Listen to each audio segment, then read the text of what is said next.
Hey, what's going on? So kind of a big deal this week. Not a big deal. What am I saying? But big deal for me. I got my Saturday run, 5 miles, so no new distance, but I did break the 13 minute per mile mark.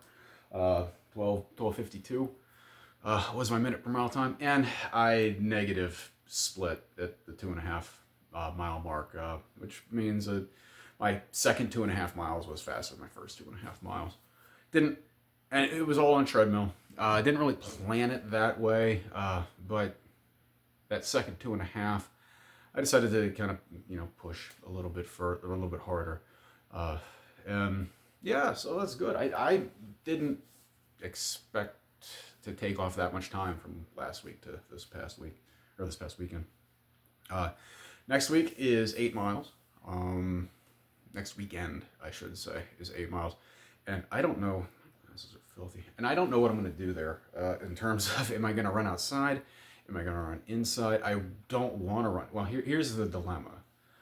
I'm busy Sunday, so getting a long run Sunday isn't going to happen.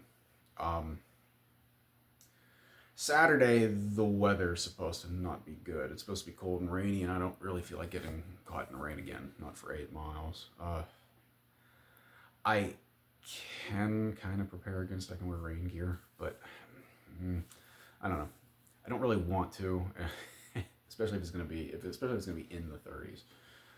But we'll see. That could change. But alternatively,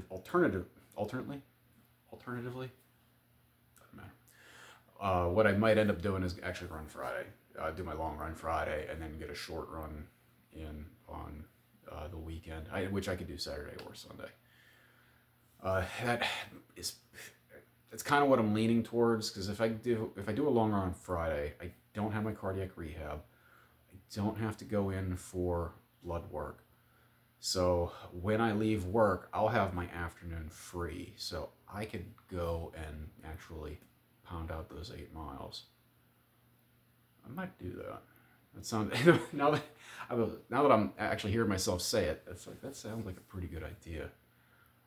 But so what else has been going on in the realm of getting ready for this for the Pittsburgh Half Marathon?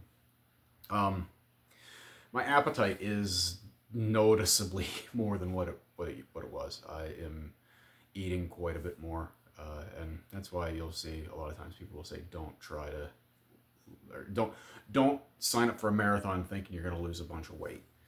It probably isn't going to happen. You may even gain weight. It all kind of depends on where you are when you start and how you train, what your goals are. But it's been my experience, having tried to lose weight while also getting ready for a race, your running suffers. I'm having to go way back in the memory banks here. My first marathon I did, it was in 2015, but I was training in 2014. So about almost 10 years ago now. Wow, time flew by. But I tried that. I tried losing weight while getting ready for this race. And during the summer, because the race was in January, I was getting ready for it I started, I think I signed up in April, and then the race was in January. So that's spring and summer, and I was ramping up my miles real slow. But that spring and summer, I was trying that. I was doing real good, watching my calories and everything, and going out and running, and it was working until the mileage started building up. You're doing 3-4 whatever miles. At least this is my personal experience. Your mileage may vary, but it was doable early on. It became less doable later.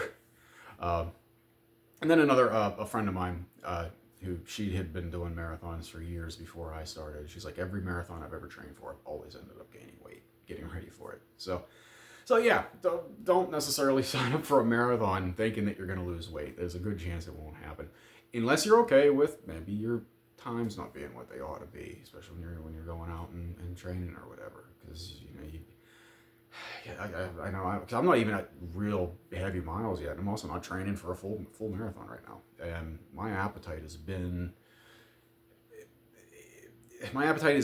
greater now than it's been in years. So I guess I take it for what it's worth. The other cool thing that I'm planning, at least I think it's cool, is I talked to a buddy of mine, and we are looking at signing up for and running the Pikes Peak Marathon in 2026. I know it's a long ways away, and it's something like, why even talk about it now? Like, well, in my mind, if I put it out there now, I'm going to be maybe a little more committed to it, to sticking with it between now and when I have to register, which would be in 2025. The other thing is, well, why you don't do it next year? Well, there's qualifying criteria you have to meet to be allowed to register. They don't just let anybody run Pikes Peak. Now, the qualifying criteria is nothing crazy. It's actually more. It's more about running distance and elevation gain than it is time. Like a super fast half marathon isn't what they're looking for. A slow ultra is. You finish a 50K. That's, if I'm reading it right, finishing a 50K in any amount of time is good enough to get registered. Setting the world record for a half marathon won't do it for you. Again, if I'm reading their qualification right, their qualification criteria. So that's kind of where I'm at. Is I've got to. This year's just halves. Next spring, late spring, is going to be my first marathon. Me and my son are planning on running the Flying Pig Marathon in Cincinnati. That'll be his first, and I wanted his first marathon to be my first marathon coming back post-surgery. So then there's that. Hopefully by towards the end of 25, I will have an ultra marathon or two under my belt by then. For my registration for Pikes Peak, wait a minute, is this math going to work? Now again, there's another one of those things. Now I'm saying it out loud. I'll have to check. Registration's in 25. Or wait, there is it? No, registration I think is. I'll have to look. I'm gonna have to double check these dates. This may not work. Regardless, that's the plan now. And for those that don't know, Pikes Peak is considered one of, if not the hardest marathon in the United States. I want to do it just because, not necessarily because it's the hardest marathon in the United States, but I've always liked climbing, whether it was on a bike or running. I've always kind of enjoyed it. I don't necessarily say I'm good at it, I just like it.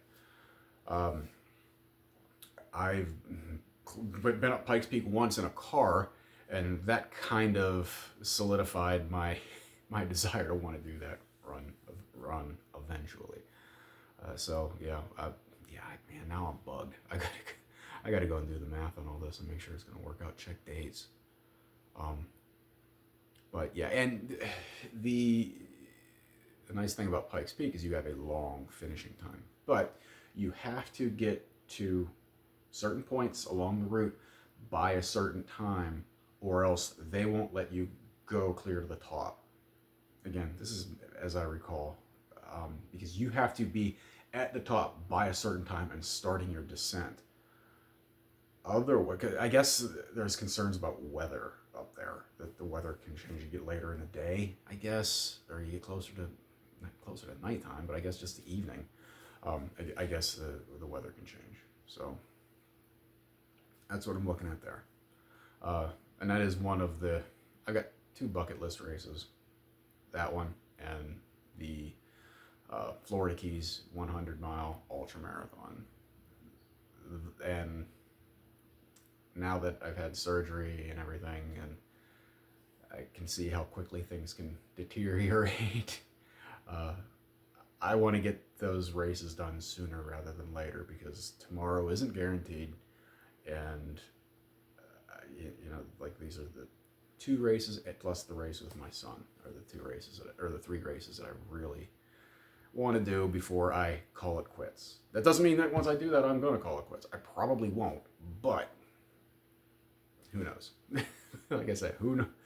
Tomorrow isn't guaranteed, so who knows what might happen. But that's what's been going on this week. Appetite's up, sub 13 minute per mile on a 5 mile run. Feeling like by the time the half comes around, I'm really feeling like I can get into the 11s, which would be great. I don't want to call it a goal, but it's kind of sort of a goal. But that's it. I will catch you next week. Take it easy.